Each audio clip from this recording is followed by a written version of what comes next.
இந்த வாழ்க்கை என்பது இந்த ஒரு நம்மளோட வாழ்க்கை நம்ம ஜீவன் என்பது துன்பமயமாக இருக்கிறது. இன்பங்களும் இருக்கிறது. ஆனால் இன்பங்களை கம்பேர் பண்ணும்போது துன்பங்கள் அதிகமாகவே இருக்கு.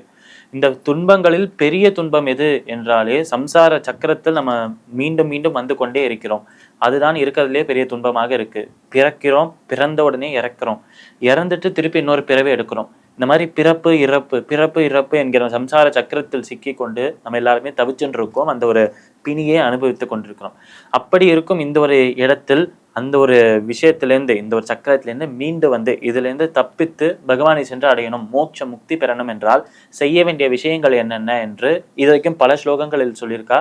அது போலவே இந்த ஸ்லோகத்திலும் ஒரு வழியாக சொல்றா. இந்த ஸ்லோகத்தில் என்ன சொல்றா என்றால், நமக்கு இந்த ஒரு செல்வங்கள் சேர்க்கிறது என்பது நமக்கு ரொம்ப பிடித்தமான ஒரு விஷயமாகவே இருக்கு. இறுதியில் அந்த செல்வங்களை அனுபவிக்காமலேயே வாழ்க்கையும் போயிடுறது என்றும் சொல்றா. அப்படி இருக்கும் இந்த உடல், இந்த ஒரு சரீரம் ரோகத்தால் இது பீடிக்கப்பட்டிருக்கிறது, நமக்கு வியாதிகள் பல வர்றது என்றும் சொல்றா.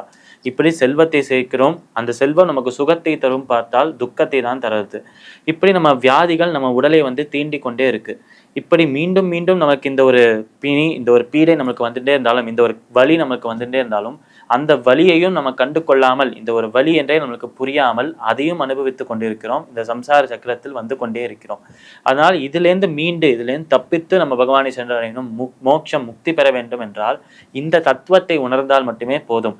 இந்த செல்வம் என்பது இந்த ஒரு வாழ்க்கையில் நம்ம வாழறதுக்கு தேவையான ஒரு விஷயமாக இருக்கு.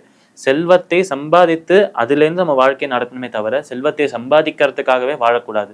அப்படி செல்வத்தின் பின் சென்று அந்த செல்வம் மட்டுமே வேண்டும் என்று ஆசைப்பட்டு யாரெல்லாம் இருக்காளோ அவ நிச்சயமாக அழிந்து போறா. அதே சமயத்தில் இன்னொரு பிறவியும் எடுக்கிறா என்று சொல்றா இந்த இடத்துல. அப்படி ஒரு பக்கம் இந்த செல்வம் என்று இருக்கும்போது மறுபக்கம் நம்ம உடல் அந்த வியாதிகளால் பீடிக்கப்பட்டிருக்கு என்றும் சொல்றான். இந்த வியாதிகள் என்பது ஜன்மம், இந்த மிருத்யு, அதே நேரத்தில் ஜரா, வியாதி, இந்த நான்குமே வாழ்க்கையின் 4 பகுதிகள் என்று சொல்றா.